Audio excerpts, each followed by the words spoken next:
जय श्री गणपति नमः, जय सूर्याय नमः। नमस्कार, आप सबका मेरी वीडियो में स्वागत है।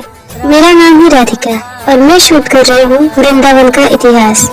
तो वृंदावन के इतिहास के प्रथम चरण को आप देख चुके हैं और अब मैं आपको बताने जा रही हूँ वृंदावन के इतिहास का दूसरा चरण। तो दूसरा चरण शुरू होता है वृंदावन के मुख्य मंदिर मदन मोहन मंदिर से। मदन मोहन मंदिर, यह मंदिर भी भगवान श्री कृष्ण को समर्पित है और इसे वृंदावन के सबसे प्राचीन मंदिर में से एक माना जाता है। मान्यता है कि वृंदावन का यह मदन मोहन मंदिर 5000 साल पुराना है। ऐसा माना जाता है कि इसका निर्माण सबसे पहले कृष्ण के परपोते बैजनाथ ने किया था। इस मंदिर की स्थापना 16वीं शताब्दी में की गई थी और फिर पुनः इस मंदिर को स्थापित श्री सनातन गोस्वामी जी ने किया था, जो एक कृष्ण भक्त थे। यह मंदिर भी यमुना किनारे स्थित है। मदन मोहन श्री कृष्ण का एक छोटा सा सुनहरे रंग का रूप है, जो बांसुरी बजाते हुए उनके स्वामी श्री राधा जी के साथ है। मान्यता है कि श्री मदन मोहन जी की यह मूर्ति एक सोम यज्ञ के दौरान प्रकट हुई थी, जिसे श्री वल्लभाचार्य के परदादा श्री यज्ञ नारायण भट्ट ने किया था। जब औरंगजेब ने वृंदावन के मंदिरों पर हमला किया था, तब इस मूर्ति को गुप्त रूप से जयपुर लाया गया। वर्तमान में श्री मदन मोहन जी कान्हा राजस्थान में है।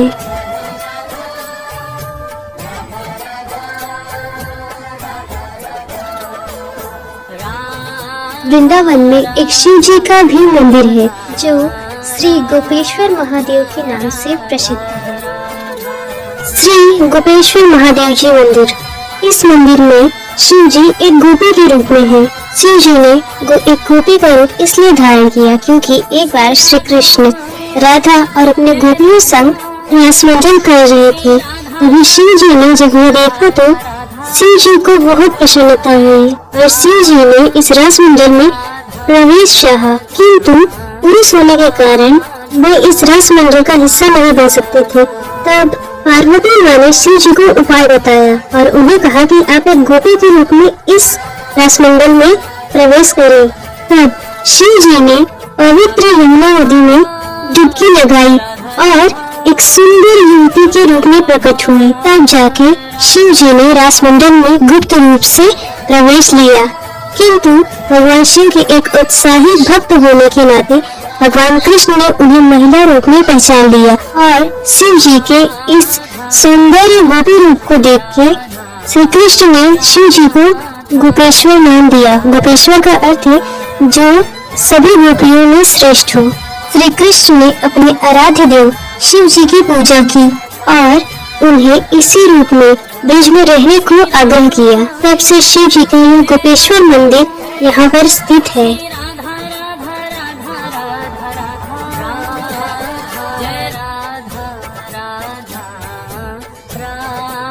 गोपेश्वर महादेव जी के मंदिर के बाद वृंदावन में माता कात्यायनी मंदिर बहुत ही ज्यादा प्रसिद्ध है। माता कात्यायनी मंदिर, कहते हैं कि कृष्ण को पति के रूप में प्राप्त करने के लिए ब्रज की गोपियों ने माता कात्यायनी की पूजा की थी। माता कात्यायनी की पूजा से देवगुरु बृहस्पति देव जी प्रसन्न होते हैं और कन्याओं को अच्छी पति का वरदान देते हैं। वृंदावन में एक ऋषि थे जिनका नाम था कात्यायन। इन्होंने भगवती जगदम्बा को पुत्री के रूप में पाने के लिए उनकी कठिन तपस्या की थी। कई हजार साल कठिन तपस्या के बाद देवी माँ ने ऋषि कात्यायन के लिए जन्म लिया, इसीलिए माता को कात्यायनी कहा जाता है। इस मंदिर का नाम प्राचीन सिद्ध महापीठों में भी आता है, इसलिए मंदिर को उमा शक्ति पीठ के नाम से भी जाना जाता है। माँ सती के 51 शक्ति पीठों में से अत्यंत महत्वपूर्ण और प्राचीन सिद्ध पीठों को लेकर कहा जाता है कि यह देवी सती के केस गिरे थे। माँ कात्यायनी महादेवी का ही एक रूप है। अत्याचारी राक्षस महिषासुर का वध करने वाली है। नौ दुर्गाओं में छठी रूप माँ कात्यायनी का है। माँ कात्यायनी के बाद वृंदावन में शाहजी प्रमुख मंदिर है। इस मंदिर का निर्माण लखनऊ के निवासी कुंदन लाल शाह ने 1835 ईस्वी में सफेद मकराना के पत्थरों द्वारा कराया था। कुंदन लाल शाह जी चैतन्य महाप्रभु जी के भक्त थे। इस मंदिर में संगमरमर के 15 फुट ऊंचे 12 टेढ़े खंभे हैं, इसीलिए इस मंदिर को टेढ़े खंभे वाला मंदिर भी कहा जाता है। इस मंदिर में एक बसंती कमरा भी है। इस कमरे का नाम बसंती कमरा इसलिए है क्योंकि यहाँ बसंत ऋतु के पंचमी तिथि अर्थात बसंत पंचमी, जिस दिन ज्ञान की देवी सरस्वती माँ की पूजा घर घर में होती है, उस दिन यह बसंत कमरा श्रद्धालुओं के लिए खोला जाता है। इस कमरे में सोने के जड़े हुए सिंहासन, द्वार, 10-10 फुट के ऊंचे दर्पण हैं, जो श्री कृष्ण और राधा रानी के लिए हैं। यहाँ लोग राधा रानी श्री कृष्ण के दर्शन के लिए आते ही हैं, साथ ही इसकी उत्कृष्ट बनावट के प्रति भी आकर्षित होते हैं। शाहजी मंदिर के बाद वृंदावन का पागल बाबा मंदिर प्रमुख है।